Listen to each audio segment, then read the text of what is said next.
A new report has warned that Boris Johnson will fail to get as good a deal as the one Canada had with the EU if he comes to an agreement with Brussels. The report by the influential Centre for Brexit Policy (CBP), led by senior Tory MPs and Brexiteers, highlights 12 areas in which the UK government will fail because of the withdrawal agreement signed in January. The major stumbling block is that the UK has already agreed a withdrawal agreement (WA) and an associated Northern Ireland Protocol (NIP) with the EU that makes it near impossible for it now to achieve a future relationship on a par with the freedoms granted in the Canadian deal. The CBP report points out that with the WA the UK is already committed to applying EU state aid law in Northern Ireland and, in certain circumstances, to the whole of Great Britain. Canada is not subject to EU state aid law.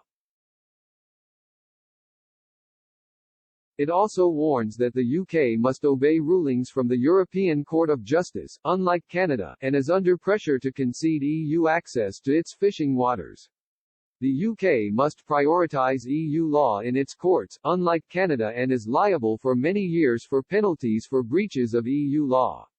The authors claim that the UK must also apply EU single market law to goods produced in Northern Ireland. Canada has the same regulatory regime for all its provinces.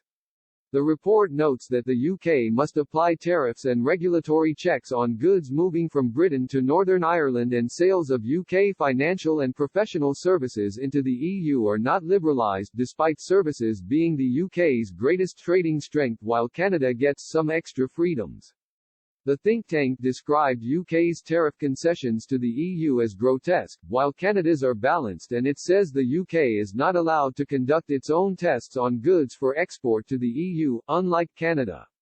The UK is tightly bound by rules of origin for exports and, according to reports, is on course to sign up to a single institutional framework, covering all aspects of UK-EU relations, for example security cooperation and extradition.